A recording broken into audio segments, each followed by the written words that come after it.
folks, grab a seat and pour your drink neat as Whiskers and Whiskeys presents OTAs, off-season talk about the NFL draft and free agency. I'm Mike. Joe, EJ are with me as always. How we doing, boys? How's your weekend going? How's your summer going so far? I haven't seen you guys in a hot minute. Yeah, we need to get together. I miss you dearly. Yeah, it's been good. Just came back from North Carolina this weekend that we're recording. Have a friend, shout out Marin, who has a nice little lake house down there. So every year at the end of the teaching school year, she does. She actually mentioned how she likes shout outs. So you shout her out. Oh, there you go. Nice. Yeah, she put that, in my mind, kind of like subconsciously. But yeah, it's just a fun little weekend. It's always great to have that. It's always the teachers and everyone, their last week of school is when we usually go down. So it was fun, different with a baby. Had to change, my typical routine down there. But what does that mean? Yeah. What does that mean? Elaborate on that. That means not throwing up the entire ride home on Sundays. So, so you drove this time? Yes. I just made sure to cut myself off at a certain time, so it's not poop in your pants you have to worry about. It's poop in someone else's pants. No, and it's just like the knowing that I have to be up at 6 a.m. regardless of how, like, if I'm still drunk or if I'm hungover, that kind of that's stays in the back of my mind. That's something like. Yeah, you have to come to grips with, mentally, like there's no I don't feel well, I'm not gonna no, like the child needs to be taken care of. Yeah, so. Game don't stop. Yeah, that's man. Yeah, I after a lake weekend like that too, it's like, and plus also like throughout the weekend, like, do you have like a baby monitor on your hip, like while you're doing cornhole and stuff like that? Like, sure do. Playing a little can jam with monitor here, and I mean, I sunk the last cup in beer pong with a Kobe fadeaway, and the monitor was next to me. It was, it's just kind of what you have to do. I know. It was a one-footed. Gotta do what you gotta do, man. Yeah, I mean, gotta do it. How was your guys' weekend, Mike? I know Memorial Day was your birthday. It was. Celebrated it with Tom Cruise, I believe. Yeah. Oh, if we can talk a little bit about that. Have you guys seen Top Gun Maverick? I haven't seen the original. Oh. Okay, well, we have plans to watch it, but yeah, go ahead. I don't mind if you ruin anything. No, I won't spoil anything. I definitely recommend the original. I think the Top Gun Maverick, I think it's better. Like, I've had some time to think. I can't wait to see it again too. I mean, as we sit here talking about this, for people who don't know, like, when you go to see an IMAX movie in a theater, like, not all IMAX theaters are legitimate IMAX theaters. Like, there's theaters will say they're IMAX, but it's not an IMAX. It's like an IMAX Junior. Yeah, exactly. It's a fake IMAX. But here in Virginia at the Smithsonian in Chantilly, that is obviously like legit IMAX. And I would really like to go see it there. Like, that was the first thing I thought coming out of it. It, like, because on the big screen, like, the shit that they do, like the maneuvers that they're pulling off, like, it is such a, like, and they're actually in the planes in this movie, correct? Like, they they are in those planes. I mean, Tom Cruise, his dedication, like, he is he loves movies so much, which is funny because, like, him and Nicole Kidman used to be together, and like at the beginning of the AMC, like, if you go to an AMC theater, Nicole Kidman does that. Movies, the places we come, heartbreak feels good in a place like this cheesy ass shit. But then, like, Tom Cruise also is like a very big, like, go to the movies guy. So for him to put out, like, this is the definition of a summer blockbuster. Like, it hits on all, like, there's a bunch of like nostalgia from the previous movie. There's some corny lines, but they all hit. Like, it all made me feel good. And, like, you can be anyone and go see this movie and enjoy it. And I think that's what a true, like, summer blockbuster is all about. So it's awesome. I did hear someone actually, the only complaint I have, or not complaint even, but a way to maybe make it better. Ken Jack on Lights Camera Barstool for Barstool Sports talked about this.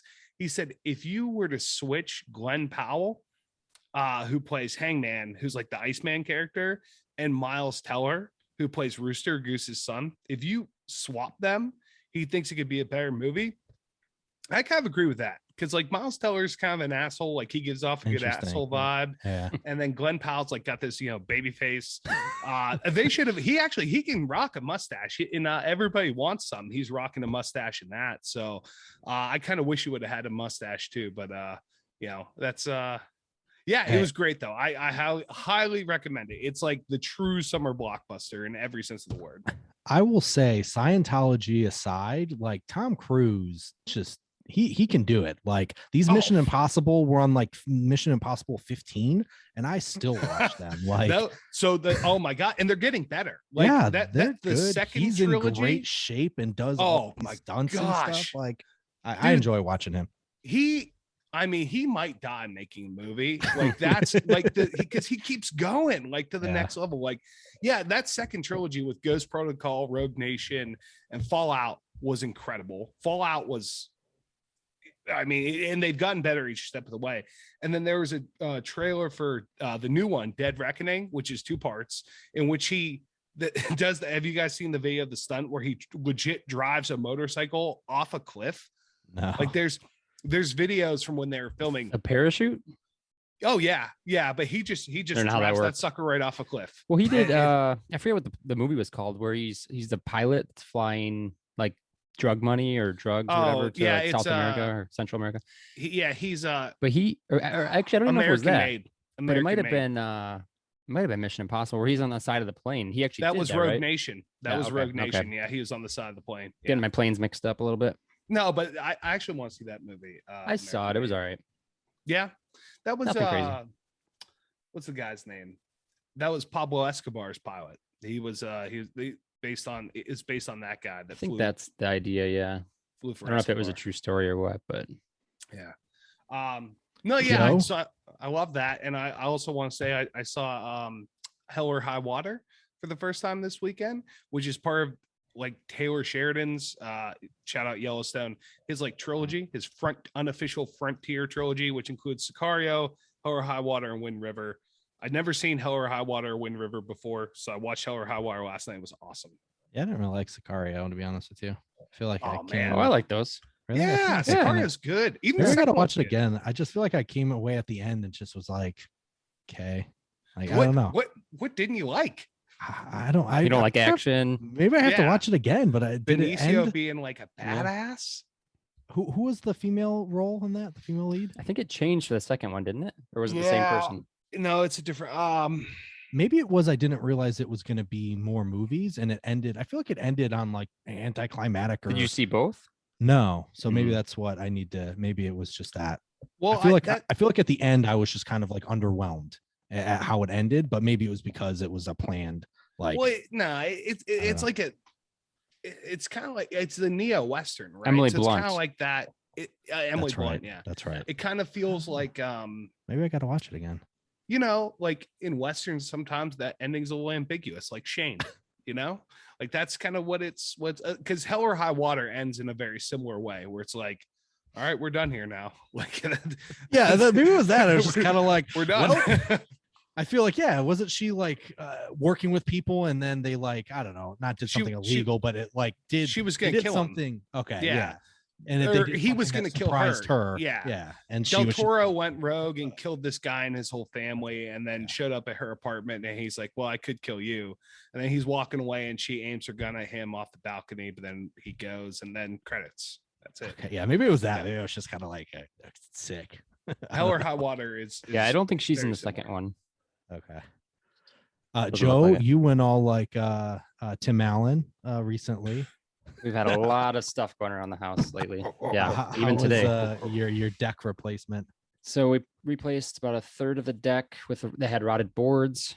Ooh. It took it was like a half-day project that turned into 2 full days.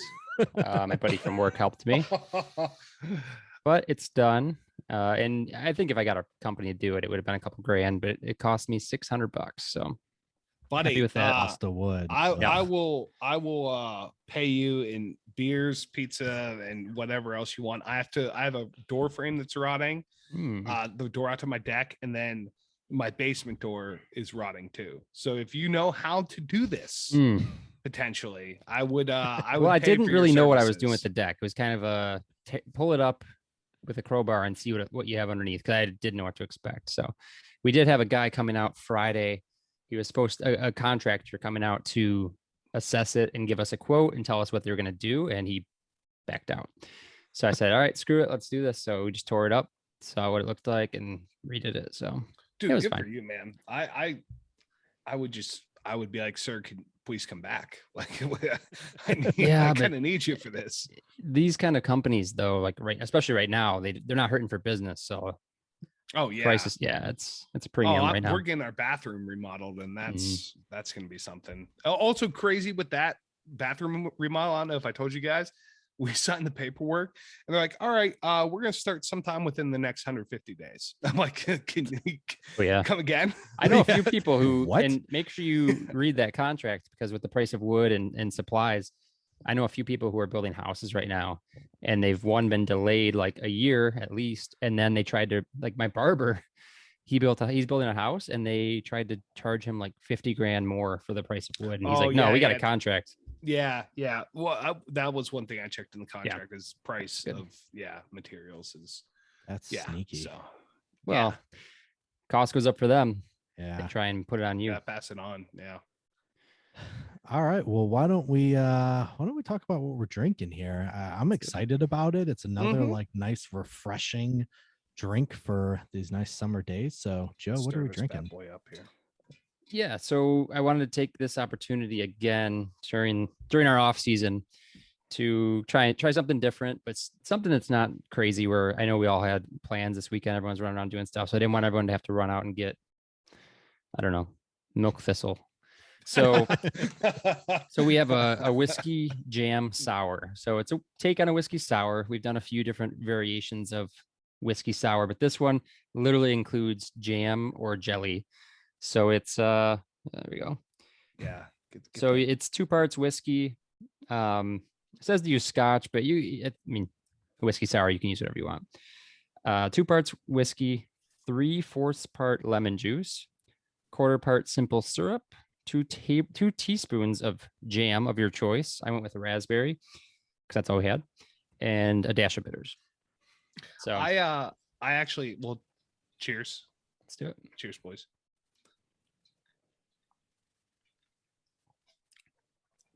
Ooh. Oh, that's nice. Yeah, you get a little mine. I don't know what flavors do you guys go with? Yeah, so we actually I had nothing going on this weekend actually. So I made my own preserve. I grew the lemons and I grew but I did get we had this lemon, went to like a local farmer's market and got this lemon raspberry jam because my wife was like, oh, that sounds good. And I'm like, all right, great. It's been sitting in our fridge for like 3 months. It's an interesting mixture with a lemon. Yeah. And there's like lemon, like, I mean, that's perfect for this though, because you get the sour. Oh, yeah. I grabbed it right from the fridge. I'm like, all right, perfect. Now I can actually use this because we use it once. And we're like, that was nice. Yeah. Never again. But no, it's great. I really like it. It's wonderful. I will say, after I strained it, because they shake it up and then you strain it, right? There was a little bit of the jam like residue left in there, and I took a little. Yeah, I did the same thing. Yeah, it was good. Push it on in there. Yeah, it was good. Yeah, I accidentally let mine slip through. Like I wasn't paying attention, and I had already like put the shaker down. And I was like, you did that with another drink too, didn't you? Yeah.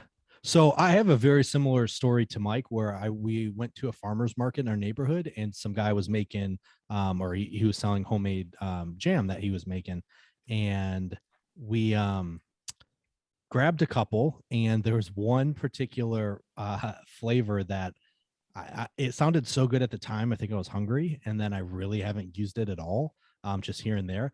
But it's strawberry jalapeno. Ooh. Yeah, and it's good, but it's like kind of a weird thing to have with breakfast sometimes. Like I'm not always in the mood for like the spicy toast. So it's heavy. You can taste it pretty good. Yeah, and so that's what I used. I was like, perfect. As soon I was like, finally, I can use this stupid jam that's been in the fridge for months. And it's really good. Yeah, it does. It just has a little bit of like tang on the tongue. Just enough little. I love like spicy cocktails, like a jalapeno margarita. Oh, that is like that. I mean, that's it for me, man. That is really nice. I like the combination. I'm a complex guy, so I have a complex palate. I like it. Yeah, I never really thought, or even I've never heard of using jam in a drink. So Yeah, I was looking for summer whiskey drink, something refreshing, something that we could use. It's a little bit different. So, and I almost screwed this up because maybe a month ago our power went out. We've had some issues with our power lately, even though our lines are underground, but it's the connecting lines to our neighborhood. You got like when those go down, or a gopher underground just chewing up your lines. Well, it kind of defeats the purpose if the surrounding areas aren't underground. I get it. Eventually, they're all going to try and be underground. But anyway, we lost power and we lost it for like 6 hours that night, and our whole fridge went bad. Ooh. So I told Anna, I was like, "Oh, I need jam for this. Like, what kind do we have?" And she's like, "I don't think we have any." She's, "The power went out. We had to throw everything out. We lost the whole fridge." So luckily, we looked in the pantry and we had a raspberry that had been unopened. So nice. Oh, worked sometimes. Nice. Just the power outage made me think about it. Whenever I was home over Memorial Day weekend, we got to my buddy Brad's house. He had a nice little like cookout and stuff like that. Power went out. It just his street and like the next street over. Like apparently it happens quite a bit. It was out all night. So we attempted to make a fire, even though like it had been raining the days before. So we had to resort to gasoline. But I found something whenever I went camping last weekend. We went to Walmart and bought like little, those like starter logs that you can get, like they come like wrapped in the paper, and you just light the paper. They make small ones that like 89 cents. It cost 89 cents for one small little log. It was perfect. Like got the fire going, no problem. I think I might just like, I don't know if this is the best idea, but like I'm thinking about just keeping one like in my car, and then like anytime you go somewhere, it's like, because you're that guy. Well, you need a starter. Yeah, I got it. Because how many times it's summertime, like you want to have a fire, it sounds nice, like it happens randomly. Like we were gonna probably do that anyways, even if the power didn't go out. So it's like, you just want someone to be like, who's got the wood, and you're like, I do. Yeah, or we can't get this thing started now. And then he pulls a Chris Mandy. I can fix that. Yeah, I can fix that.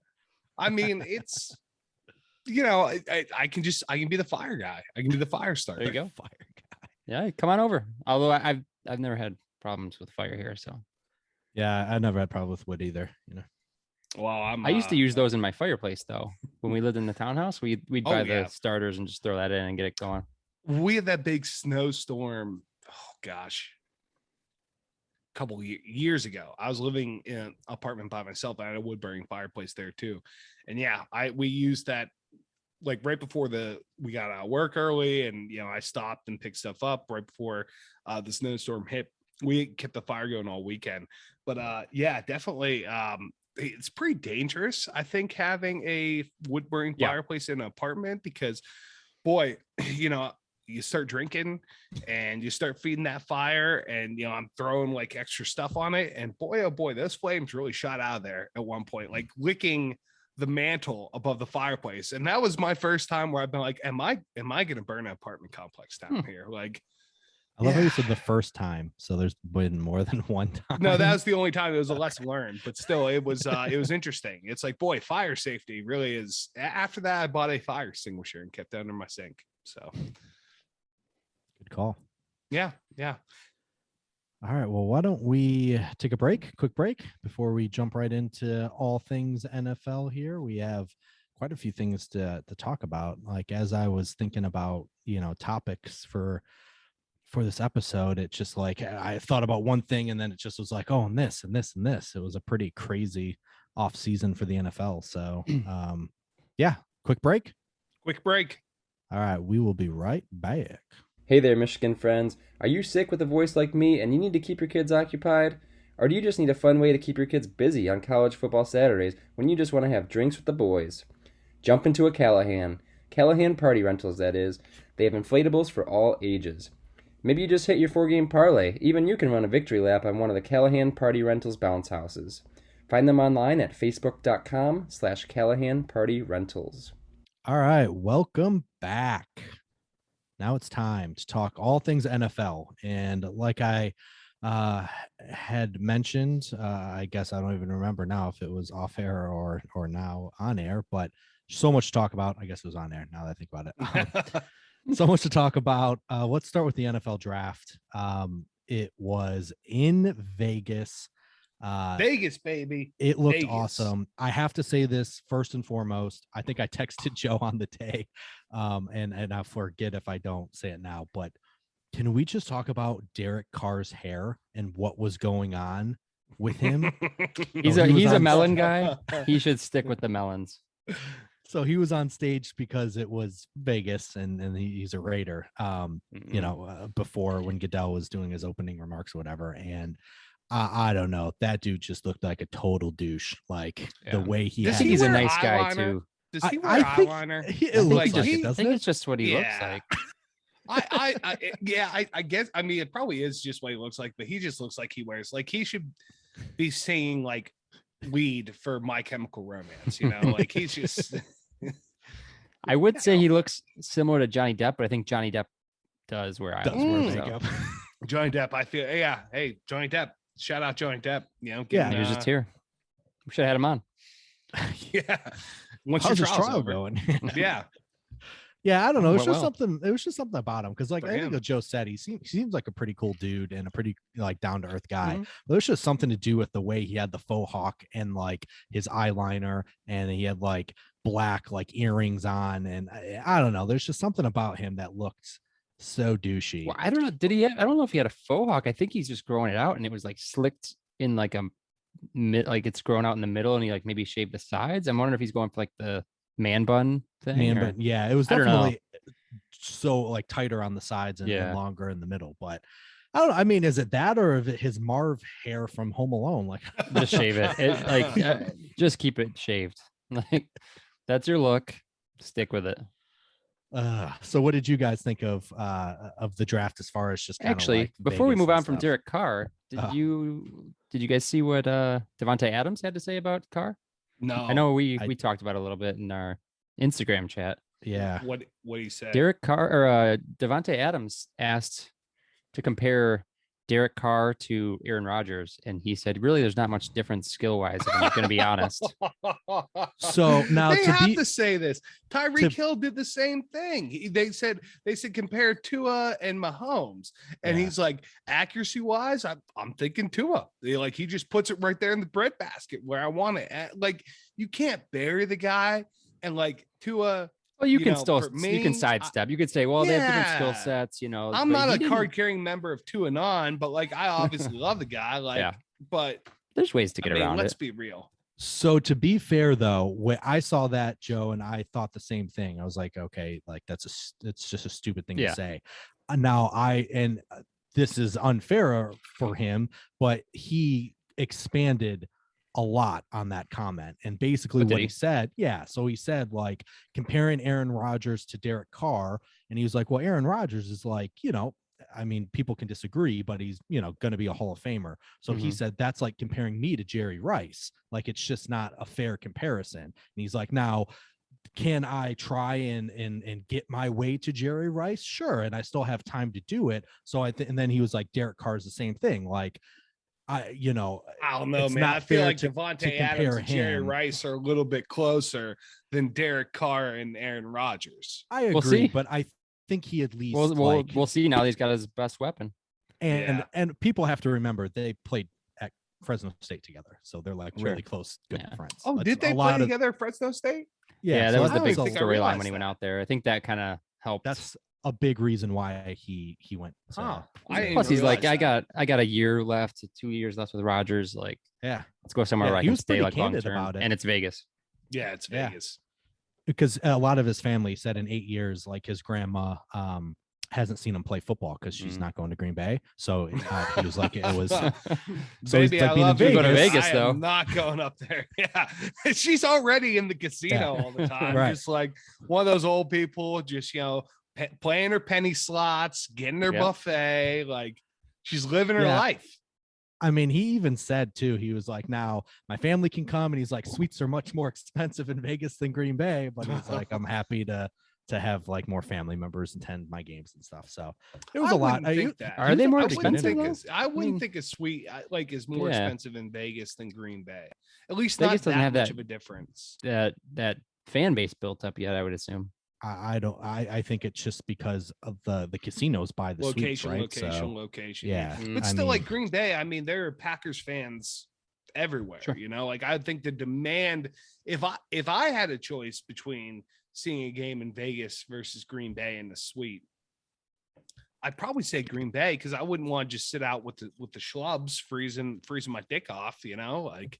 Right, but if you're a type of person that can afford like $5,000 to be in a suite, are you the guys wearing camo and Carhartt in Green Bay, or are you the bachelor party or the you can also just be like a Vegas whale, like right. and you just let's go to a football game. Yeah.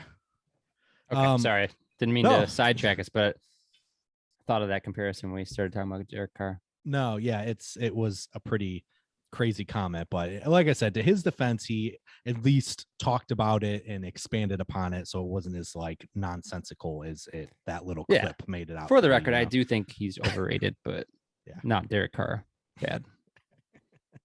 So the draft, I personally was thinking about going. Like I've always wanted to go to a draft. I guess I could just start off with that, and Vegas was one that I kind of had circled. Obviously, having a baby kind of threw that out the wind. But kids. Out the window, not out the wind. It can be out the wind too.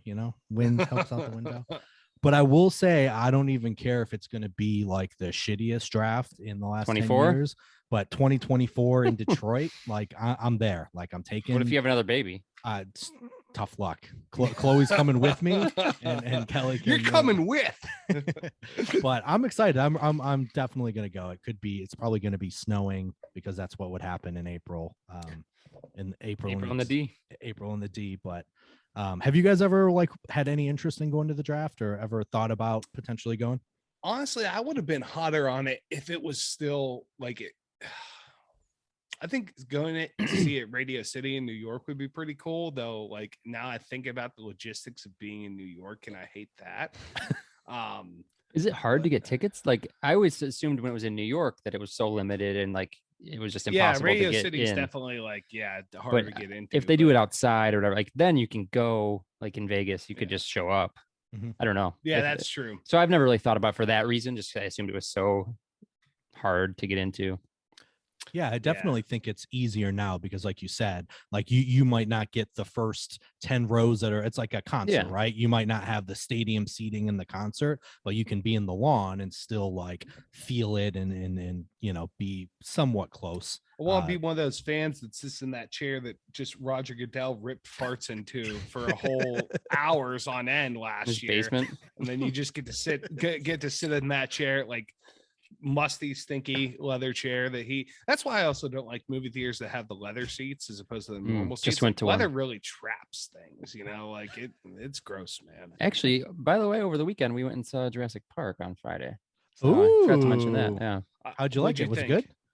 We thought it was great because it brings in the original cast, the three from the original. We thought it was really good, but it got horrible reviews, I guess. Really? Yeah, it's getting trashed on. So. Yeah, I thought it was fine. I mean, it's not the best movie I've seen, but it was. Sure, I thought it was pretty good for good way to end that movie series franchise. Yeah, it's fine. Please, they're gonna if this thing does numbers, they're gonna keep cranking them out. I mean, it's a Jurassic Park movie. It's not gonna. I mean, people are gonna go see it. I did see the funny thing. The director compared the villain dinosaur to the Joker, and that's where I was like, I think I'm out on this.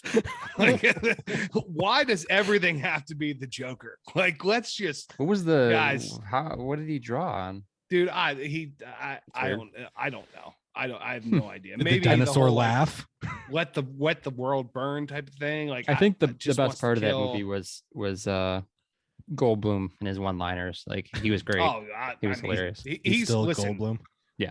He's what you're getting. He's a known quantity. My man's coming in. He's going to deliver some lines with pregnant pauses. Oh yeah. Yeah. He's a Pittsburgh guy. Yeah. Yeah. I think Mount Lebo. Mount Lebanon has a ton of like very famous. Like, they have like a Jeff Goldblum like convention or something, I think, in Pittsburgh, right? Sure. It's like, or maybe That Jeff sounds Goldblum good. Day or something. I don't. That We saw it on wouldn't like surprise Netflix me. or something where he No, that went wouldn't to surprise it. me at all. There's like people getting Jeff Goldblum tattoos and all kinds of shit. Like, yeah, it was weird. Imagine that. I mean, you have to have a lot of tattoos. Imagine if that's your one tattoo. It's a Jeff Just it. Goldblum tattoo. Just his face. Like, I didn't want to tell on you your guys, but chest. Did you got a guys new get that one now. before you went to the Mhm. movie? yeah. The best Oh, part about Jurassic Park for me is the blizzard that Dairy Queen comes out with. I don't think they did it this time, but when the first Jurassic World came out, they did this like dino blizzard. It was lights out good. It was like peanut butter chunks, chocolate chips. It was just delicious. should have To keep an eye out. You should at them and try and get it going again. Just bring back the Dino Crunch blizzard. Well, why don't we do it from our account, Instagram? Get it back. Let's see if I mean, if the there is actually WW Dairy boys Queen can get them. close to here. There's we a got one very too. close one Right by our too. brewery.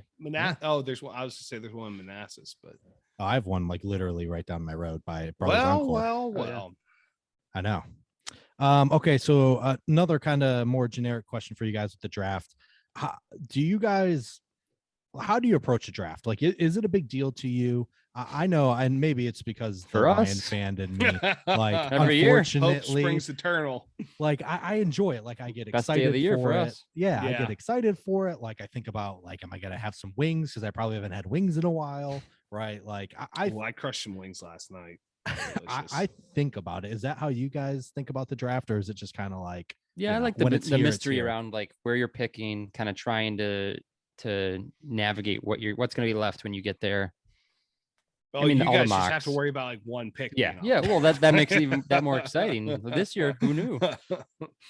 Yeah, the draft is like interesting for me as a Steelers fan because like normally we don't have like a great pick, though the past couple years obviously it's meant more. Yeah, you've Like, had some needs. Yeah, like Especially this Najee, year. I lost my mind last year when they drafted Najee. Like I was screaming, hooping, and hollering. Like my wife was like, "Shut up! Like you're gonna wake the neighbors." And so I loved getting Najee, but I really wanted that because it's been a while since I've had an Alabama guy. Like Minka, obviously we got him via a trade, but like drafted Najee, that was great. No, I mean, like it's always exciting. I don't treat it like the Super Bowl, right? Like, because I feel like with you've the been Super there. Bowl, yeah. Well, yeah, You've seen your team in a couple We don't know of what those. that's like. yeah. It's. I don't mean to rub salt in the wounds. I am wearing like something pretty close to Honolulu blue here, though, boys. So there you go. Doesn't make it better. But no, I mean it's fun. Like that feeling of like optimism, like the hope Sure. springs eternal. Like there's always something to look forward to. Like this could be great. I feel that this year with Kenny, like the Steelers are in a interesting situation now. No more since I was in 6th grade. Like Ben Roethlisberger has been my quarterback, and it's like now I got something new. So we'll see how it goes. So I'm gonna have a cold one, and we'll see how things go this season. Yeah, I feel like there's like two different like perspectives there. It's like Joe and I, you have the Lions that are typically at the top of the draft, and it's more so like don't mess up. And for like you at the bottom, it's like who's gonna fall, like that anticipation. Well, of, like, it they haven't doesn't been mean as picked much yet? to them normally. Yeah. Well, for me too, it's like I'm always interested. Like I really focus on day 2. Because I want to see what receiver we're going to draft, because like the Steelers just have a knack of like day 2 and day 3 receivers just come in and make it like Juju, Deontay Johnson. I mean, I like James Washington. Obviously, he's no longer on the team, but I thought he was a good pick. I thought it was underutilized. We'll see now. The Steelers drafted what's his face? You're gonna steal Pickens. my thunder here. Oh, I'm sorry. Okay. That's okay. No, that's I'll fine. back That- off. I will just say, as a prelude here to the next topic we're going to talk about, that is a situation and a player I loved where he went. Wouldn't have been upset if he ended up a Lion, but I'm pretty happy. Who was that? George Pickens, the Georgia. Yeah, wide the receiver. receiver. Yeah, but I have over some thoughts Jameson? on him too, so I'll save it. Oh Well, yeah, we'll get there. Not quite there, but Okay, yes. Well, you can't say that without thinking about it. Yeah. Oh shoot, what was I just gonna say when it comes to the Steelers, and you forgot a very notable day 2 pick. Actually, it was a day 3 pick, right? For wide receiver, that was the best receiver in the league during his time there for most of it, until he decided to like throw things off the balcony. Yeah. He was day 3. Oh, I guess so. 6th round pick, fifth or sixth round. Yeah. I don't think any Central Michigan receivers are going up chips for 3rd round. Yeah. So I guess the next thing I was just gonna have us talk about here is just kind of. I try to keep AB out of my mind. That was very clear. He's not even a Steeler anymore, right? He's not on the radar for me. Someone was talking about like one of the talking heads in Pittsburgh was like, if he came back, like why not? You know, he's not on team right now. Why not run it back? Because he tweeted out that he wanted to retire a Steeler. Yeah. I'm just like, no, thank you. Like, we don't need that. We don't need that in the locker room right now. I don't need him to be stripping his clothes off in the end zone, you know, and he's busy doing his Kanye stuff too. Yeah, he had a concert in Pittsburgh. I think he tweeted that because he had a concert in Pittsburgh.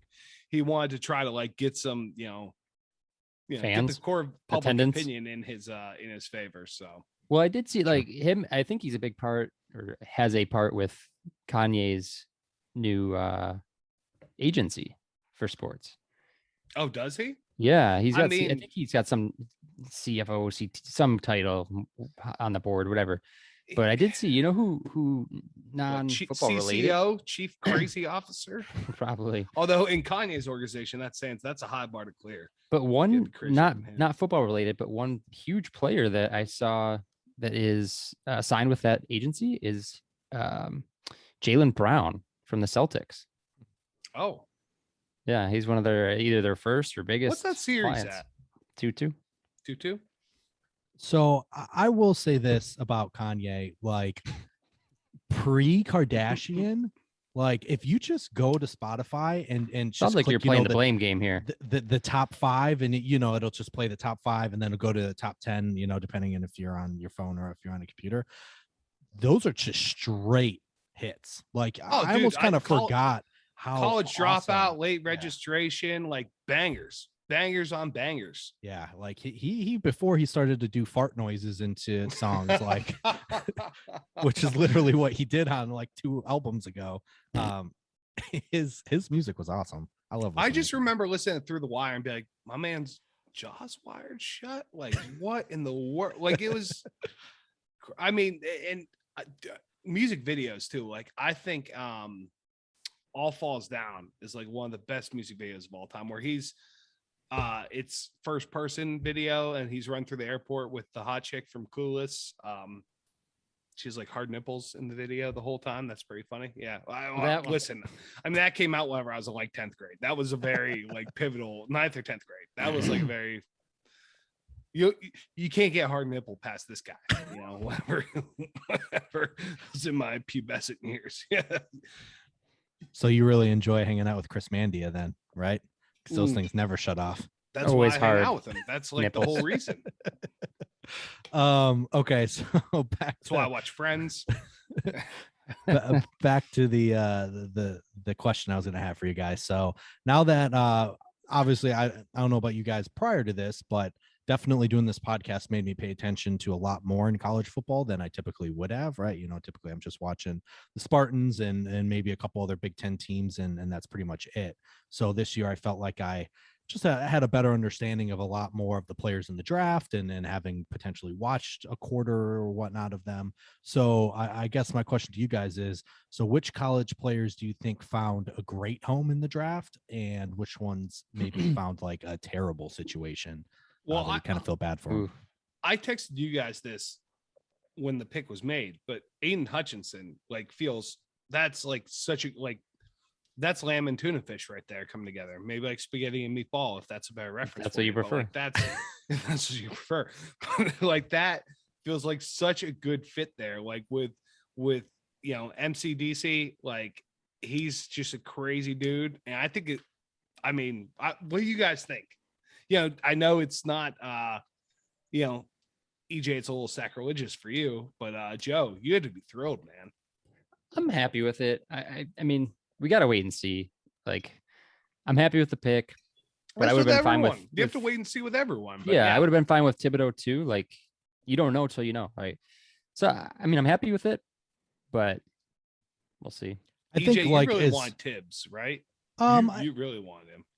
Yeah, at the beginning of the season, anyways. But yeah, it was always just how it's always been billed is like, you know what you're getting in Hutchinson, and he had one of the, not, I don't want to say one of the greatest, but in the most recent years, he had one of the best years a defensive end has had, like, the 15, 16, 17 sacks. Obviously he led his team to the playoff. Like, he was a complete difference maker. And I think a lot of people see him as kind of like a finished product-esque, where Thibodeau is more of like an unknown. He was, has been on the radar since high school, had a very great year his freshman year at Oregon. And then the last couple of years, kind of, based on injury, based on maybe being schemed against, like, he just didn't pop. There's times where he pops, but he didn't pop nearly as much. So I was kind of feeling that, but it's like, when it comes down to it, I mean, Thibodeau really didn't necessarily want to be in Detroit. Like, no offense. Yeah, I get it. But like, he really wanted to be in New York. He has a lot more aspirations outside of football, which I personally think is great. I know some people think that's stupid, but like, football players, it's good to have football players that are just football players, but like, they can also do other things. Like, that doesn't bother me. Yeah. Hutchinson, I think, is what fits what Campbell wanted. Yeah, it's a perfect fit between coaching, team, the needs. Yeah. So I'm honestly excited. Honestly, like, there are some Michigan players like Devin Bush that I just can't stand, but like, Hutchinson never bothered me. Wait, Devin Bush? I can't stand Devin Bush either. What do you mean? He was like a little kitty cat in the center of our field. He got clotheslined. What do you want him to do? He could have done a lot worse than step on your logo. Meow. I don't know. There's just been play like Winovich. Wait, your whole team walked through him clotheslining him. What is that up? But that's okay. Softly, it's just it was not necessary. They knew what they were doing, and Antonio was in it. He was in the middle. Yeah, I know. I mean, that's what the rivalry is. But there's been Michigan players that like really talk up the little brother stuff, and Hutchinson never really did that. So he never really bothered me. Like Winovich, and there's been other players that bothered me more than him. So it wasn't. I think it's a good fit. Hopefully it works out, because we really need rushers. Yeah, like it's exactly what we need. So hopefully he turns out to be, what we expect. But Joe, was there anything else that stood out to you, like a player? Yeah. So one weird one player going back to Michigan State, Kenneth Walker, going to Seattle. I like that, but they got to figure out their quarterback situation. I think if Russ was there, it would have been a great fit. Yeah. So I mean, I hope he does well, but they got to figure out their offense. But surprised that Nakobe Dean dropped to Philly, and was it the third, fourth round? Mm-hmm. I honestly was hoping the Lions took him in that before that, but something must be up with him. His injury, they're worried about him. Getting hurt. I guess it's his size mixed with his injury history, because he's not very big. Yeah, and then just a weird part to the draft. I thought it was interesting. The the Lions traded with the Vikings to get Jamison Williams, which also I think is a great fit. That we have the time to wait for him to rehab. But I just realized that the Vikings then traded number 34 to the Packers. So like two interleague or interdivision you don't trades. See that a lot, No, I mean, you don't even see one usually. It's a new GM. I don't know if that's not going to be in the plans in the future, because based on, at least with the trade with Detroit, based on value and the trades that happened after that, I think we kind of fleeced them pretty hard on what they probably should have and could have asked for. But and it screwed over the Packers, because we took Jamison Williams, which I'm sure they would have loved to have. And they ended with, who'd they get? Christian Watson. Watson. Yeah. So in the second round. So I had some similar thoughts. Like I loved Jamison Williams going to Detroit. I loved Kenneth Walker going to Seattle. I was holding my breath and hoping he didn't end up in a place like New York, like the Jets or Houston or something. Like, at least I feel like he's got a shot. Seattle might tank next year, but then they're going to be in a pretty good spot to get, a top quarterback. But they hand the ball off a ton. So I loved him there. Other ones that I loved was James Cook to Buffalo. Like obviously after seeing him in the national championship game and him being because they've kind of been run by committee, right? In Buffalo, it's been run by Josh Singletary Allen. and yeah. I think he was their leading rusher this year. So just having that guy is like not necessarily a bell cow, because I don't think they would necessarily use one, but I think he could be a great piece there for Buffalo. If nothing else, a release valve for Josh Allen. If he can't run it, then he doesn't have to run it, then he can just dish it off. Yeah, no, I loved that. I already alluded to this. I loved Pickens to Pittsburgh.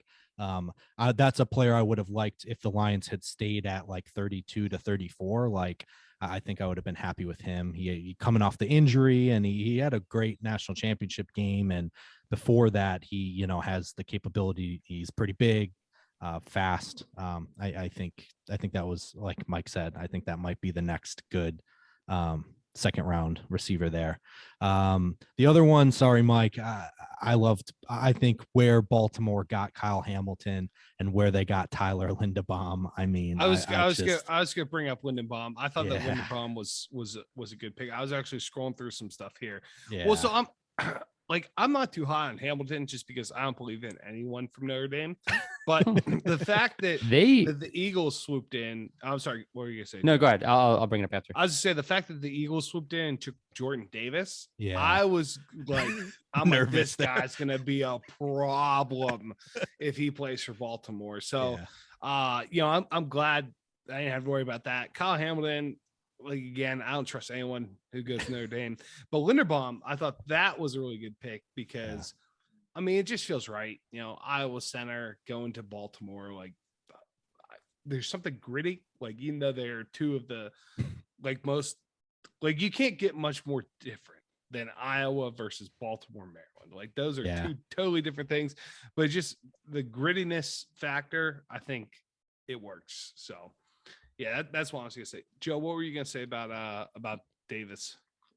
Speaking of Notre Dame, they just I know you're not high on them, but they just swiped the 5-star CJ Carr, the grandson of Lloyd Carr, just signed with Notre Dame. Yeah, there were a lot of rumors. Yeah, that because he listed Michigan State as one of his final 5, but it was pretty well known that it was down to Michigan and Notre Dame. Yeah, and there was a lot of people that really didn't think he would not pick Michigan. So I read a few articles on it. It sounded like he just didn't want to go to school where he grew up, and he grew up in Saline, right next to Ann Arbor.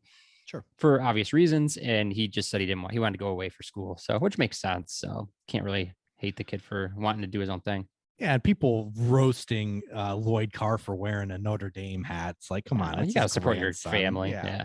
I didn't see that actually. Yeah, I mean, it was silly fans, not every fan, of course. It was the fringe fans that were upset about that. But no, I mean, plus there's the pressure of being a Carr at Michigan. Like, I don't know that I would have wanted, that either. I mean, he's a 5-star. He's got the pressure already. That's true. That's just crazy to me. It's like, how dare you? How dare you cheer on your grandson? You son of a bitch. Audacity. Yeah. Don't you have more loyalty and he's retired. to me? A guy that you don't even know? Well, Mike, you can appreciate this. What happened to Bill Cowher when he went to a Carolina game, a Hurricanes game? People slaughtered the man because he moved to North Carolina and put a Canes hat on. It wasn't even against the Pens, and people were like, the same sport. Well, that's a little different. All right, he just moved. All right, where's your heart at? Where's your heart at? Where's your heart of hearts? At the Steelers, not the Pens. Well, same city, pal. Michael Keaton doesn't live in Pittsburgh anymore. So my man still shows up to games. I've got one more topic for the draft. What do we think about the quarterbacks? How far they dropped and where they landed? Yeah, that was crazy. I mean, we got Carolina, Matt Corral, Tennessee, Malik Willis, which is a cluster now with what's his name from Miami, Ryan Tannehill, and then Desmond Ridder went to Hotlanta. Yeah, am I missing any? Zappy to New England. Those are the big ones, but look, the Steelers had their pick of the litter. I don't think that they were expecting to have every player available, but they also didn't waste any time putting in the pick for Kenny Pickett.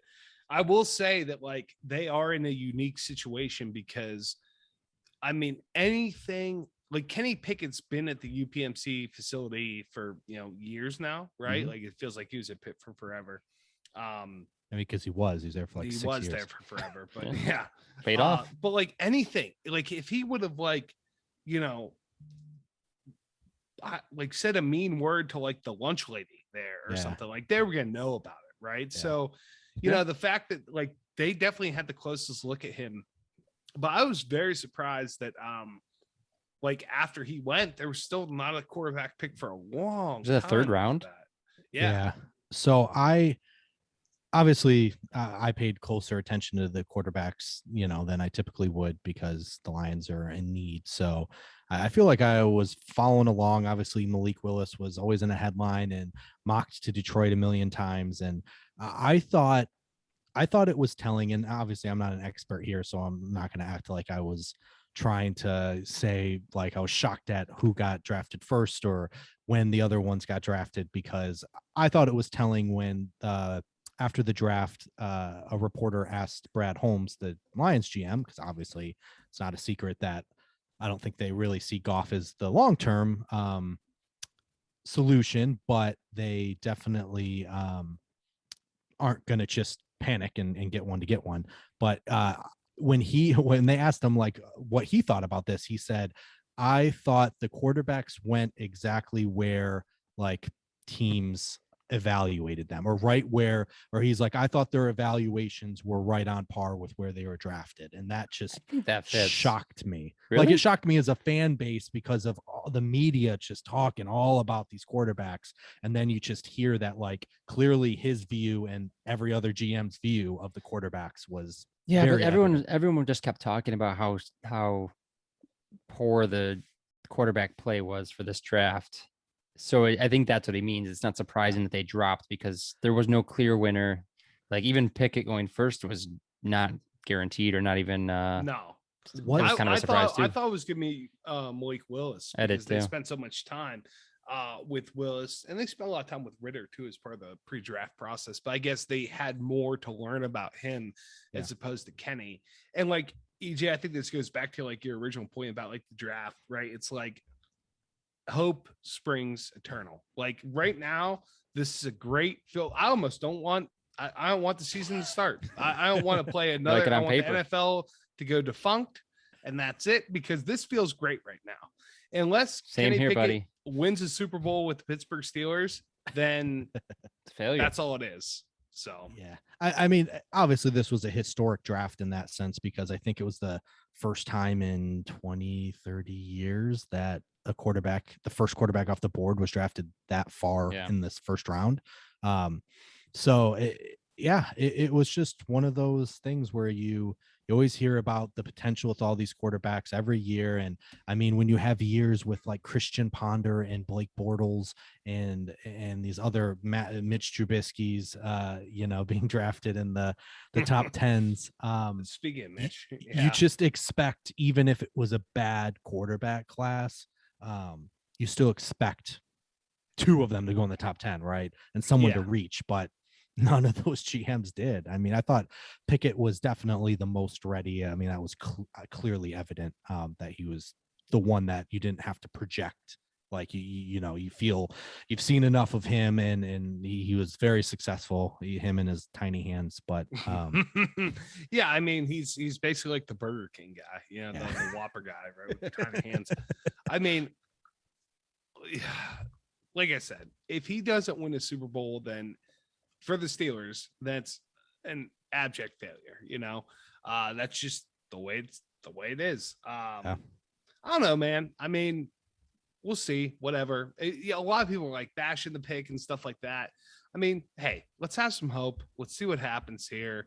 It's the first time the Steelers have put actual draft capital toward a quarterback since Ben, and I get it, but like your Rudolphs and your Dobbs, and those weren't real attempts at finding the future quarterback. Like, sure, if they would have turned out that way, great, but like you have to spend first round picks.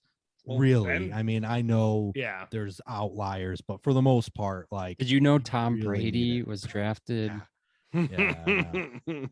So if you're a Steelers fan, I mean, you might like act like quarterbacks, but like the fact that they just even invested in one in the first round. That's the other thing about the draft. That's the other thing about the draft. Like the random people, just like, oh, Kenny ain't going, he ain't going to be that good. He's just, just Pitt player. Pitt ain't played nobody. Like, dude, is that the Yinzers? Like, it's not their job. Yeah, like I can admit that like I don't spend my entire life like looking at film and watching all these people. Like, come watch on, a YouTube video like, 3 minutes before the draft. Yeah, jeez.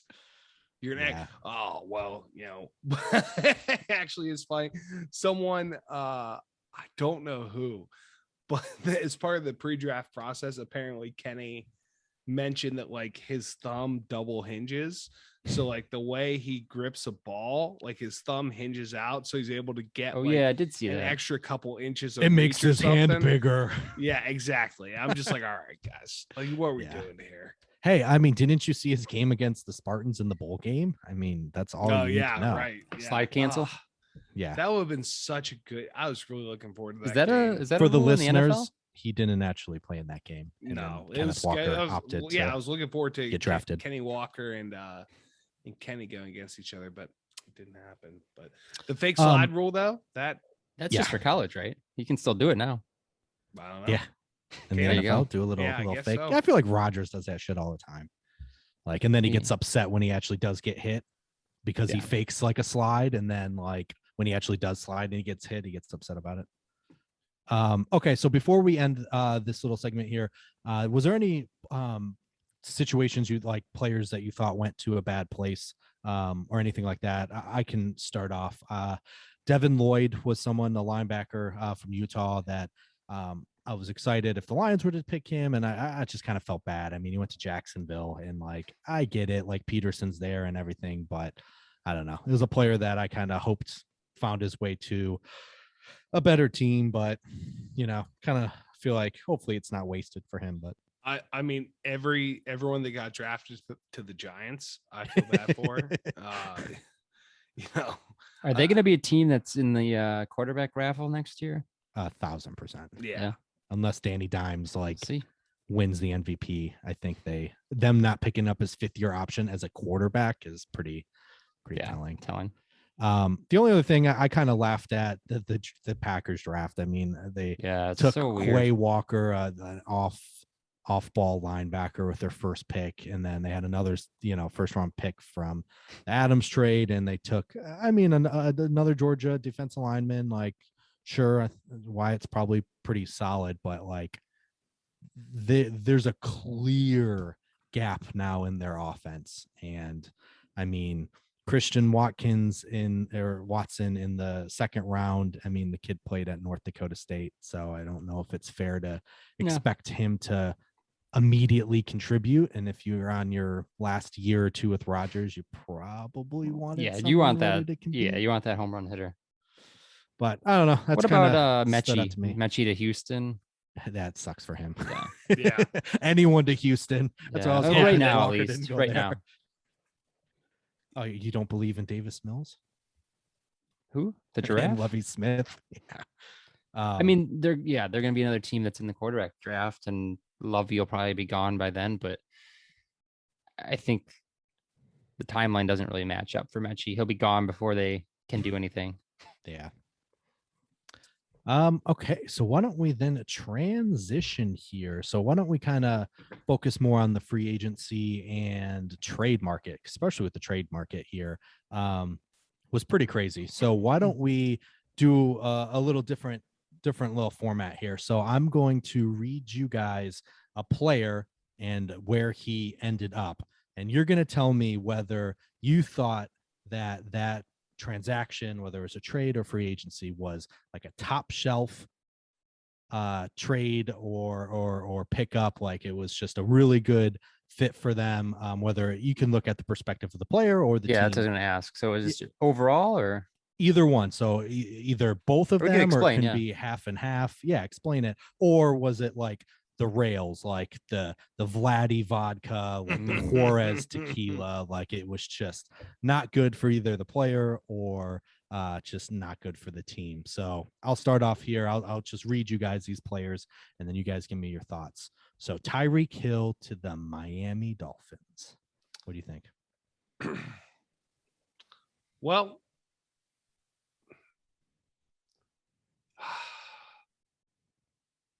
I like what's going on in Miami. I think that there's a little bit of hope there in Miami.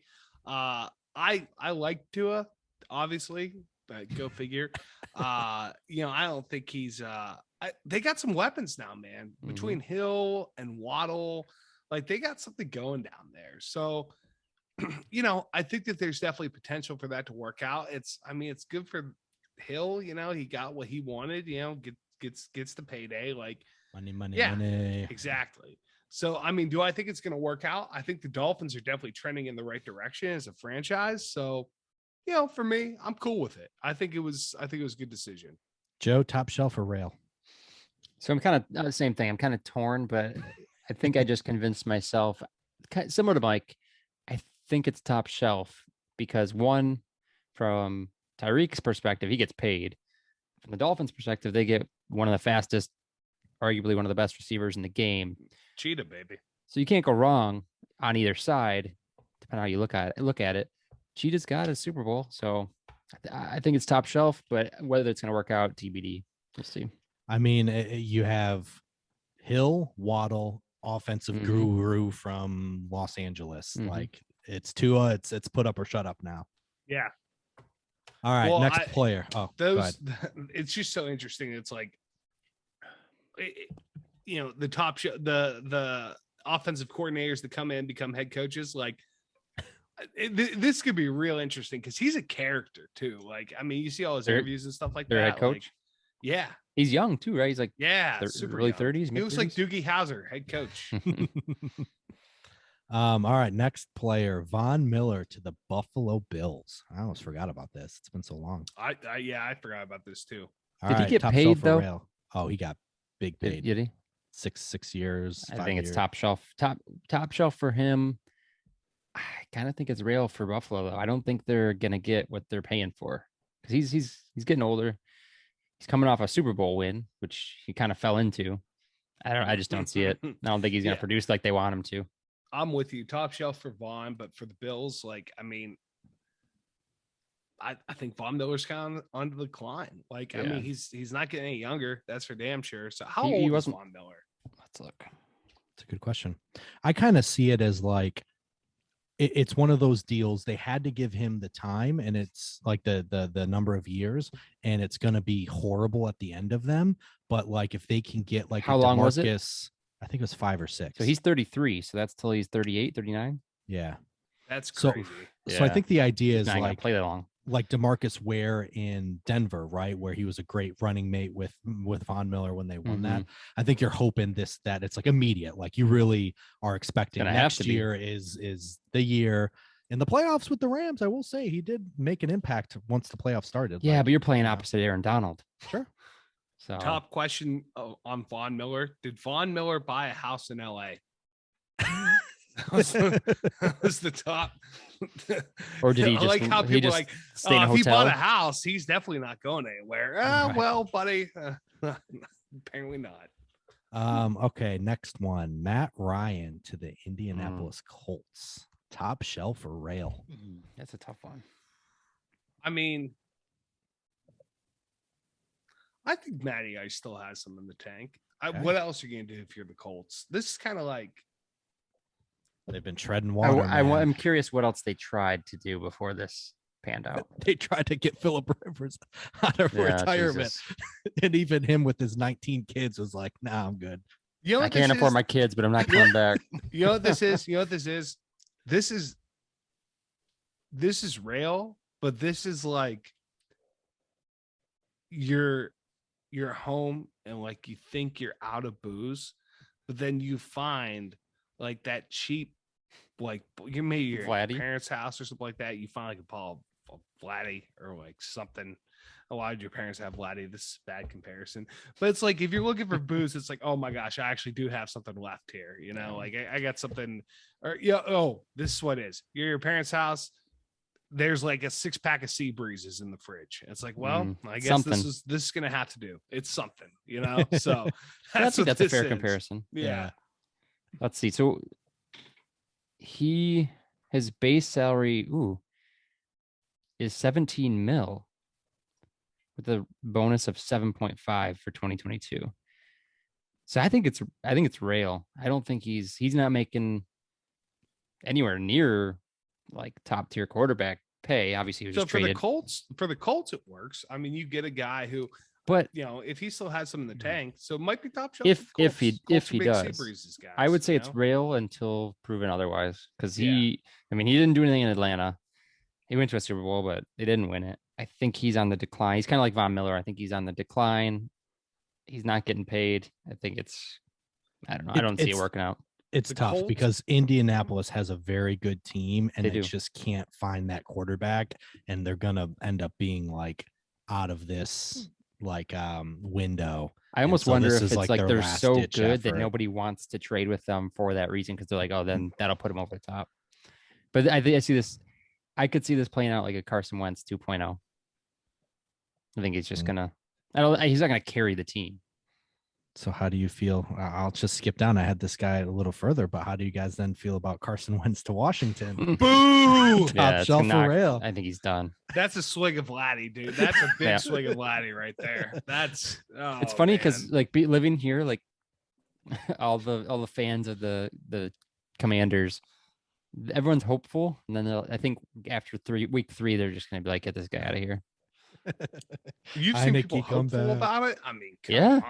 I think just it's like us with the Lions. Like we're hoping for 3 or 4 wins, but are they going to do it? Probably not. Well, the Foot Commanders are in a similar spot as Indy, maybe not as good, but they're a pretty good team. And if they just had like a decent quarterback, they could compete for the division. Their defense is pretty strong. Yeah. I also love how they all thought Taylor Heineke was the answer too. Like that's the optimism that I see right now with Carson Wentz. I mean, you have a pretty good, the defense is pretty good with a couple of good cornerstones, and then you have like Terry McLaurin, and they just got Jahan Dotson, and they had the guy that left Carolina, not DJ Moore, but the other Curtis Samuel. So there's more there than you'd expect. They just don't have a quarterback to showcase it. Yeah, showcase it. Who's their back? Is Heineke still there? Still here? Yeah, he's the starter, or he was the starter. I don't know who backed him up when I feel like he got hurt. I don't remember, but it was Fitzpatrick, then Heineke, and then someone else. So it would be a third string. Yeah, not great for them. All right, Danger Russ to Denver, top shelf. I think that's top shelf. I like it. I love Russ. I think they're going to be pretty. I mean, they've got weapons. I don't know much about their defense, but they were confident enough to give up Von Miller, so that says something. Yeah, pretty solid. Mr. Mike, Unlimited, what do you think? Baby. Yeah, I mean, I think this is probably top shelf for them, for everyone all the way around. It seems like a good little change of pace for Russ, Mr. Unlimited. The funniest thing about this is those videos of him like doing the recordings for the Jumbotron. Let's go Broncos, fire up. Let's ride. Let's ride, Broncos. Broncos Nation. Let's ride. Broncos Nation. Let's ride. Like all that is just so corny, man. He's the biggest cornball in the league. You know what it reminded me of, and I don't know, this just might be me, but like, and I'll use the reference back home, but we have an amusement park, Cedar Point, so it's a roller coaster and amusement park, and you have I feel like there's different kinds of kids that run each ride. You have the ones that are like, welcome back, riders. How was your ride? Yeah, and then there's like the welcome back, get riders, right? Like, I feel like they all have their own like theme and way to say it, and so that's what reminded me of Russ going through the various like variations. It made me laugh. See, I don't know, I don't mind that. I think he's positive. Like, he's also very religious, but I think his positivity kind of, he doesn't hide it. He's corny. He's a little bit. He's a cornball, but he backs it up. Yeah, I mean, he's a pretty good quarterback. Yeah, I guess. I'd take him. Devontae Adams to the Las Vegas Raiders. Top shelf for real. think it's top shelf for him. We'll see if the Raiders can put it all together. But for him, he got paid. He's living in Vegas. He got out of Wisconsin. I don't think he had many years left with Rodgers anyway. So I think he kind of saw that. It sounded like he knew Rodgers was coming back too, so he still wanted out. So he did an interview because someone asked him, and he's like, I talk to Aaron all the time, and he said we literally had the conversation, and he actually is the one that mentioned the 1 to 2 years. Like he had legit conversations with Rodgers and said, listen, this is what I'm thinking, and Rodgers like, this is what I'm thinking, and he's like, I'm gonna go somewhere because I don't want to be. He's like, I have grand plans for myself. He kind of threw Jordan Love under the bus. And he was like, I have grand plans for my future. And he's like, no offense to Jordan Love, but like, if I knew if I only had a year or two left with Rodgers, I didn't want to spend my next contract in Green Bay. So he was pretty candid about it. I just looked at the deal because I couldn't remember what was 5 years, 141 million. That's top shelf money, even Vegas. I mean, it's and I think they showed over the last 2 years, it was like first in catches, second in yards, first in touchdowns. I mean, it's not like the guy, undeservedly got it. Now everyone's going to wonder whether it was him or Rodgers. And I guess, next year will show. But if I'm the Raiders and you're in a division with the Chargers and the Chiefs and the Broncos, like you had to do fucking something. Yeah. And they did. Yeah. Hats off to them because they did. Yeah. And here's the next one, Chandler Jones to Las Vegas. That was also kind of a shocker to me. I'm going to look at that contract too. Yeah, that depends on the money, really. I mean, he's been a pretty, I feel like, how old is he undervalued guy. Like he's been a really good defensive end. He's just been stuck in Arizona. 32 though. That's the thing. It's like, yeah. He's going. It's not. I mean, that's pretty. What do you get paid? 52 mil over 3 years and 34 million guaranteed. So that's top good. shelf for him. That's yeah, top he got shelf. paid. That's good guaranteed money right there. I mean, we'll see. You're right, EJ. Like he's always kind of been stuck in Arizona, though. I mean, Arizona was a little bit better. I mean, he's a double-digit sack guy. Almost every year. I feel like he's pretty underappreciated. Yeah, I mean, to your point, it's the same type of thing. You gotta do something. Yeah, 19 in 2019. Yeah, if he can even incrementally help the pass rush there, yeah. I mean, him and Max Crosby. Yeah. I think if he could put up 10 sacks, that's a win for them. Yeah, no, I think it's top shelf for him. Could be top shelf for the Raiders too. And I'll just kind of tip my hand here. This is probably my favorite move of the year. Khalil Mack to the Chargers. That's top shelf all around, dude. That is going to be Chargers going to be a real problem. A real problem. They look super strong on both sides of the ball. And the jersey game. I mean, best jerseys. If you're getting a jersey, that's the way to go with the Mac. Which jersey. one? I mean, they all look good. I like the dark navy blue, all like solid. The royal. See, but then like the royal blue is nice too. Like the baby blue is a classic. It's like you got so many good options there. Yeah, love the Chargers and the Oregon of the NFL. Yeah, they and really are. Andy left Chicago, so that doesn't make me too sad. Yeah. Yep. All right, AJ Brown to Philadelphia, top shelf for rail. This is top shelf for everyone involved, I think. I mean, AJ Brown got paid. Philly got a Jalen Hurts has another target. Yeah, and then Titans. Sounded like things weren't good in Tennessee, right? Yeah, they got their guy. That was really when the draft picked up steam. It was like chalk through the. Did first he know, 10 picks, or was he watching the draft and saw his name? I would imagine. I mean, that's probably how it happened, right? Because that's so quick. Yeah, because you're in the war room. Yeah, you make this trade. You're not calling him and be like, hey, guess what? Like, that's crazy. He got drafted, and then he got traded. Then Hollywood got traded right after that too. So it's like boom, boom, and that was when things. That was when, as they say in the business picked up, and business was booming. Sorry, we're not supposed to talk about him. No, we don't talk about him. Yeah, I just thought like this this was a very like, I don't know, they might look back in history over this, but like the wide receiver market, like it changed something this year, right? Like where you had all it took was one player to get not obnoxiously. I mean, they changed the market value of receivers, and then you saw these teams opt to take first round receivers instead and try and get those 5 years. So now it's like a complete different mindset. If you're drafting a receiver, like you need that 5th-year option now because the market is set way higher. So, now you're thinking about that. I feel like the market's going to reset on itself too, though, because like this, like teams are trying to avoid this type of situation. So, unless you are like a Devontae Adams or an AJ Brown, it's just, or Christian Kirk. Are you sure? Yeah. There's always bad teams with a lot of money. Depends on the team too, though. Like Cooper Kupp just re-signed 3 years, 80 mil. How? Or was it 80 mil? Something like that. I mean, I think the dude. You win a Super Bowl, winning. Yeah, I think he's just down to earth too. He's like, I want to win. Like, he Brady it. He's like, let's figure something out. Let's find a middle ground. Space, run this back. Yeah, they got a squad. I mean, the Rams.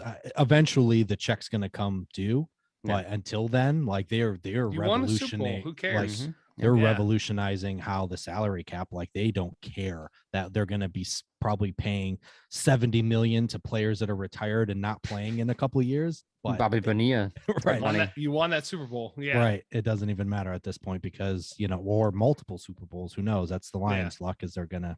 We're going to get the 2 first-round picks for Stafford, and then they're both going to be 32nd overall.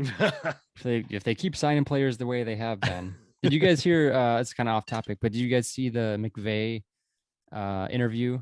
He just got married. About his wedding, yeah. And OBJ crashed the wedding. He wasn't invited. He crashed it, and he's like, like if someone's gonna crash the wedding, it's gonna be Odell. And he's like, Odell was fun. He danced. Like, I guess his mom came up to him and told him how nice Odell was, and she's like, he's handsome too. I was gonna say, and handsome. Yep. McVay was feeling OBJ. Yeah, and McVay though he did say, he's like, look, dude, if you're gonna crash my wedding, like you got to re-sign with us. So sounds like, I mean, obviously he wants him back, but other people at the wedding, Peter Schrager from Good Morning Football. Really? Yeah, he's a big Lions guy. Yeah, and he always has McVay on like this podcast he has, which now it makes sense. And good old Cliff was there in attendance as well. Yeah, he said, I don't know if did you see what he was like trying to like jokingly sabotage the team or something, he said. Oh no, I didn't. Cliff mentioned, I don't know how, he said he was trying to turn the players against each other or something, like jokingly. But okay, so why don't we move into the schedule? So was there anything now, we're past the schedule release, which honestly is always something fun for me because the last, I don't know, 7 years or so, I've tried to go to an away game. Joe and I have gone to, probably 4 or 5 in that span. And it's fun because obviously we're not in Detroit anymore, we're in Michigan. So we don't get to watch the Lions. You'd think it'd be a little bit easier to travel to some away games, but not this year. Yeah. Not with the way the schedule's set up. But so I always pay attention to it every year. Was there any games that kind of stood out to you, like that you guys are really looking forward to?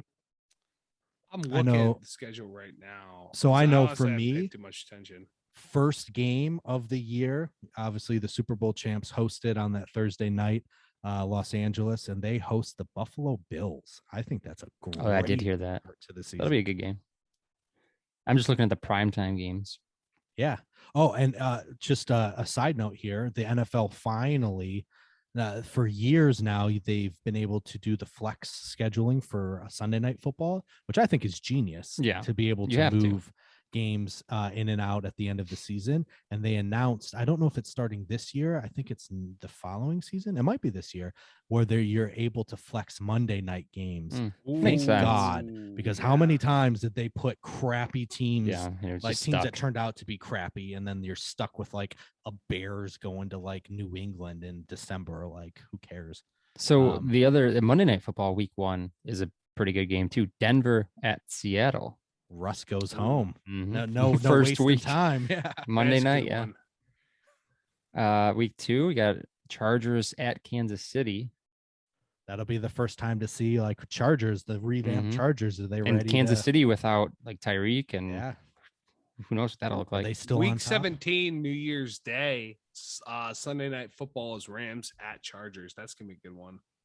Another one on week 17 that I saw that I'm sure every Buffalo fan is just drooling over is they all thought that they should have been in the AFC Championship game and would have easily beaten Cincinnati. So they get their shot to prove it. Bills at Bengals, week 17.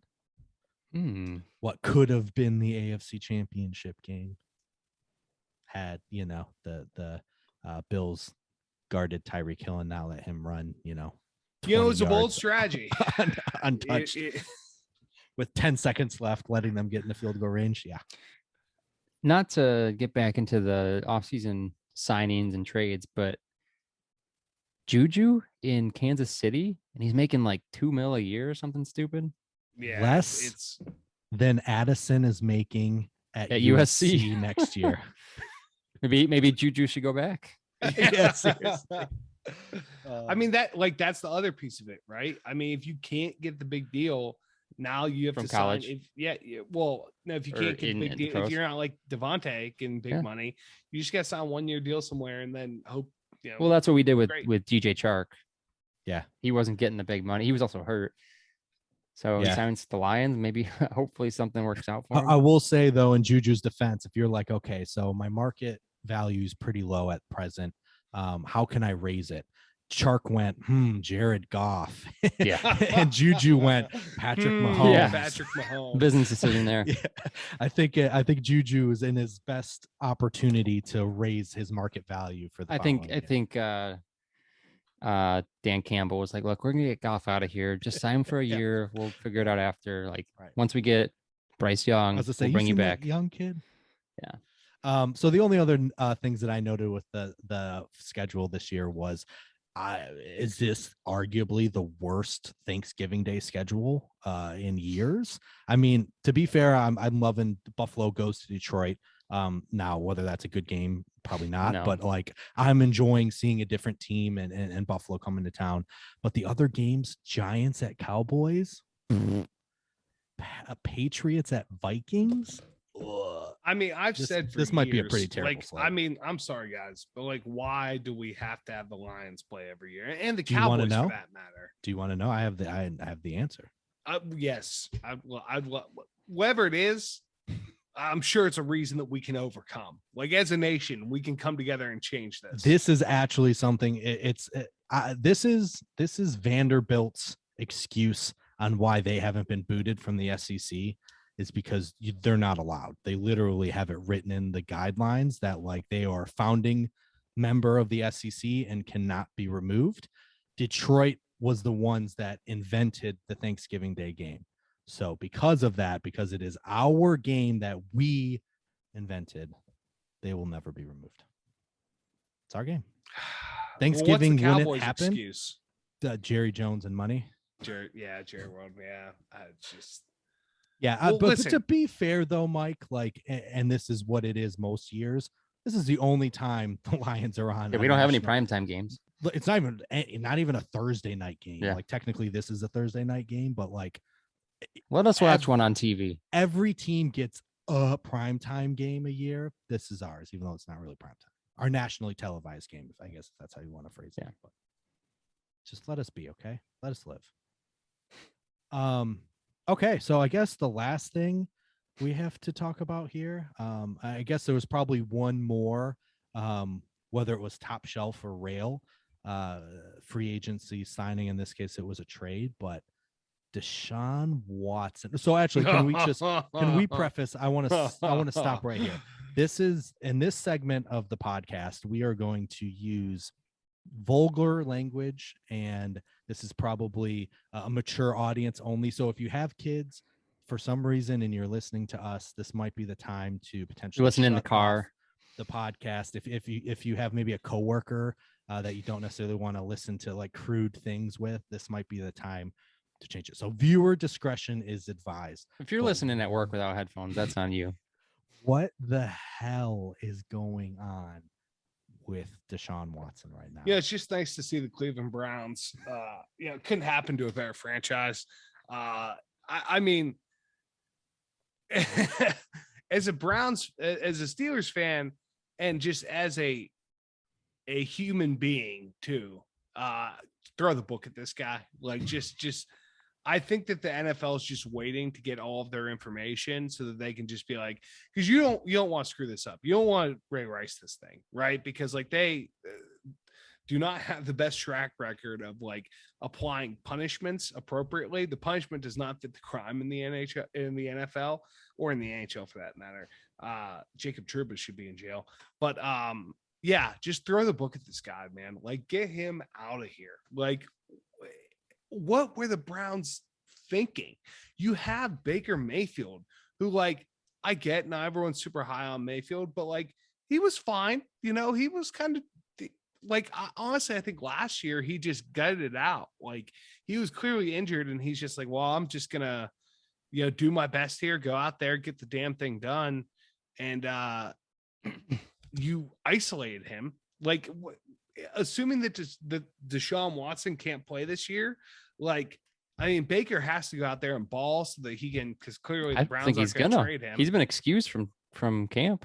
I think this is irreparable. Like, I don't think they're going to be able to. I think they would ask him, and he's going to say his own. Well, what's he going to do? Like, I think he would sit before he played. Just make money. Yeah, but the guy. I think I just think. No, listen, I think this is also the coaching, guy who, like, Baker Mayfield he is driven by spite. You know, like, this is the guy that like got into a war of words with Kansas, the University of Kansas Jayhawks, like the basketball team. No, whatever. Remember the whole like jerk off thing on the sidelines that he was doing? People forget that was against Kansas, who stinks, objectively stinks. Well, that's what I meant.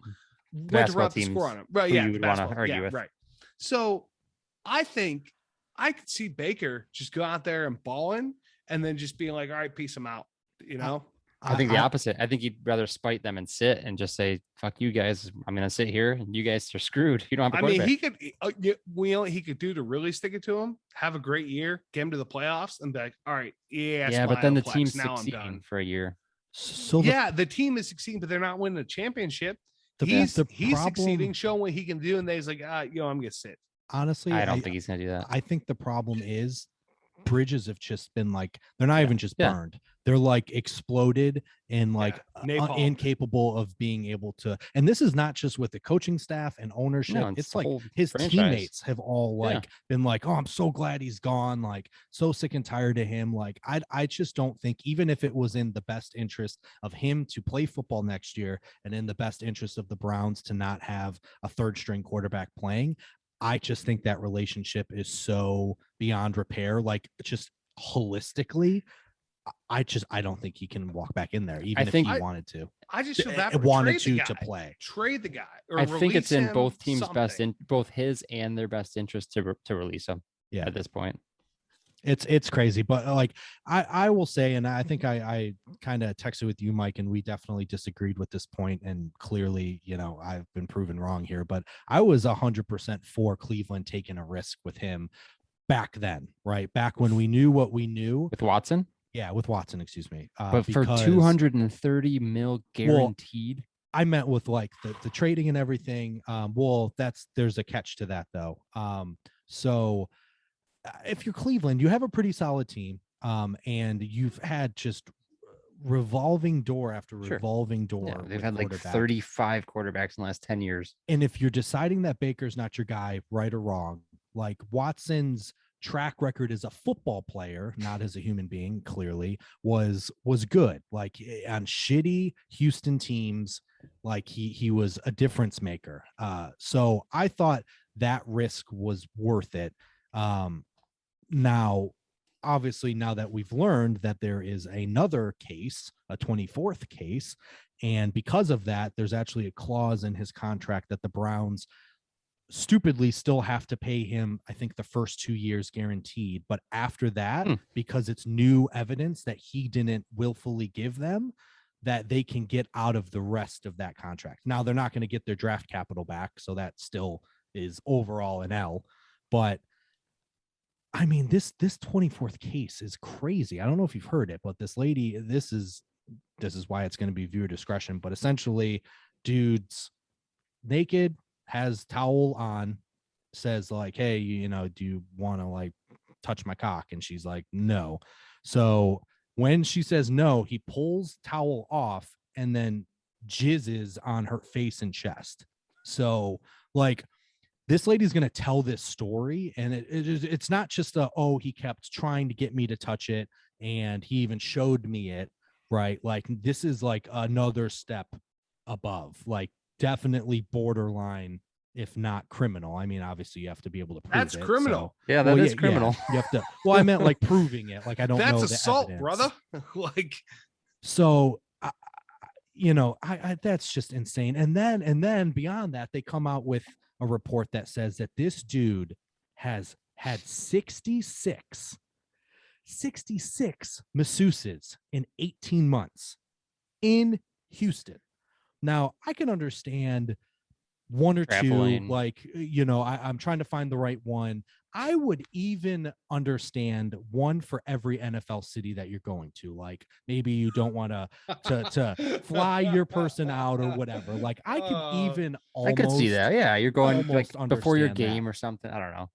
He's like Chris Tucker. He's like Chris Tucker in Rush Hour 2. When they go to Heaven on Earth massage parlor, and I'm gonna have her. I'm gonna have her. I gotta have her in the pink. Yeah, is she good with feet? Yeah, like that's it's insane. Yeah, it's insane, man. I mean, lock him up. Right, Lock him up. You can paint all this like circumstantial evidence, but like 66 in Houston in 18 months, like that paints a picture there. Like, that doesn't paint. And the NFL is also, I mean, there's no innocent till proven guilty. Like, it is what they can make their decisions, they can do whatever they want to make their decisions. If they don't suspend this guy for the year, at least, like, what are we doing? Like, what in the world are we doing here? Yeah. I'm just at like a loss of words, because obviously then you start thinking like, what happened at Clemson? Like, this dude didn't just wake up one day and was like, this is my fetish. Like, yeah, waiting for some college Clemson stuff to come out. Like, yeah, I don't know. It sucks too, because he seemed like a good dude, but clearly he's just a scumbag, and it's just insane. Because now, if you're the NFL, if you're a team, like if you're Cleveland or even anyone else, like, so that there's at least 66 people and only 24 of them have come forth. So what's the likelihood that, like, maybe not all 66, but like, it's probably a decent chance that there's quite a few other people that have a story to tell if they want to tell it. Yeah. So, but still, going back to the money from Cleveland, you're paying this dude $92 million, even if he doesn't play a down, and he's a raper. I mean, Joe, we've talked about this, I don't want to get sued. Of just the idea of like how NFL teams do their due diligence on players. Yeah. And like, clearly what is Cleveland doing? How do you not, even if you can get down the bad rabbit hole of like, did he assault you? Maybe yes or no, but like, you have to talk to all these people. Like, they could have easily found all 66 and at least brought all 66 or find 20 at a time. Is there more than what you're telling me? It wouldn't have taken too much to answer that. Or know what? They didn't want to know. I mean, I don't know how far they can go, or if they're even, they might not be allowed to talk. Well, now that the cases are over, I'm sure they can, but it'd be voluntary. Hook them up to a lie detector. See if they're willing. But even if not, even if you just like, we talked to 30 women, 20 of them said, like 30 other women. Are they all similar stories that he did? He took the towel off, and guess what? Just be it. All right, listen. I know it's until proven guilty and stuff like that, but if 30, it's not like there's some big conspiracy theory around this guy. No. Like, if there's 30 women there coming out and be like, "Yep, yeah, he assaulted me." It's well, I mean, come on. Hey, owner, he might not go to jail. He might only be suspended initially for 6 games, but there's a better than, good likelihood that more is going to come out and this saga isn't ending. And what do you do as a fan? I know one of our listeners, you do as a fan. I mean, come on, Dave Bott. He's not a fan anymore. No, yeah, he put his he sent us a snap. He put his brown stuff away. Put it in the attic, and he's done until they figure this out. Which I don't blame. That was him. before this most recent update. Like, yeah, it's crazy. It's so just, and the sad thing is, as a fan, it's like, how excited would you be if you got Deshaun the player? Yeah, and he was a decent person and didn't do all that stuff. You would be over the moon. Yeah, but unfortunately, it seems like he's a bit of a raper, and I'm interested to see what the NFL does because they rarely get this right. So never, you know, never get. Sorry, yeah, this might not be up to them though. Buddy, imagine if he would have got caught with an ounce of weed in his car. It would be done. No, don't you don't dare. do that. No, don't you dare. Not on my watch. All right, guys. Anything else for the good of the order? Any other burning things, NFL wise? Nah, man. No? We covered some good ground here. All right, guys. So we have some exciting announcements here before we wrap up here. So first one, we teased it, we talked about it, and it's officially in the works. We have merch coming. We have beautiful hats, branded Bills, branded. Okay, didn't realize that was going to happen. BBB hats coming. Big baller brand. Yeah. Don't sue us, LeVar. I know you're an avid listener. He's a listener. Yeah. Beautiful hats. Can't wait for them to come in. We'll obviously be giving away a few hats. We will also have hats if you'd like to purchase them. And we will most definitely post pictures of them once we get them in. But super exciting. I love these hats. They look great. The mocks that we've gotten. Second thing. So this OTAs was obviously a departure from what we did last fall, and we have an exciting announcement that we will be doing an even different little series in August, and that's going to be kind of a nice little primer, wet the whistle, a little appetizer, little appetizer, for before our season 2 Tales of the Trophies. So we're really excited about this little mini series that we got coming then, and then we might as well make the announcement. We have season 2 Tales of the Trophies coming this fall, and the conference that we are going to be focused on is the Southeastern Conference. Yes, now I'm realizing no one ever calls it that. The SEC. Was the question? What was the question mark there? I want to make sure I was saying it right. Yeah. Southeastern, the SEC. We're going to talk about all these heated rivalries, and believe it or not, there are trophies to these ridiculous named rivalries. I'm excited to learn the history and learn about the trophies. I mean, growing up a Michigan fan and Big Ten, didn't really get the knowledge and the background of a lot of the trophies and stories that go with it. Yeah, I mean, this is now an excuse for Mike to even talk more about the rolling tide. Here we go, baby. Bill O'Brien. B.O.B. Bill O'Brien. Oh, jeez. Mike's favorite. Oh, jeez. All right, guys. So that's going to do it for us this week. Follow us on Instagram at whiskers.whiskies, and please subscribe to our YouTube channel. And as we mentioned, we are going to be back in August, and we'll definitely be teasing and letting you guys know about our hats, and also giving a little teasers for what that little series will be. So everyone have a lovely summer. Have a lovely summer. Have a lovely Father's Day weekend. Yes. I know I'm going to enjoy it as the first time being a father, and my father's coming into town, and Joe, obviously, this will be yours as well. So happy Father's Day to all the fathers out there. So for Mike and Joe, I'm EJ. Always remember, too much of anything is bad, but too much good whiskey is barely enough. Cheers, boys.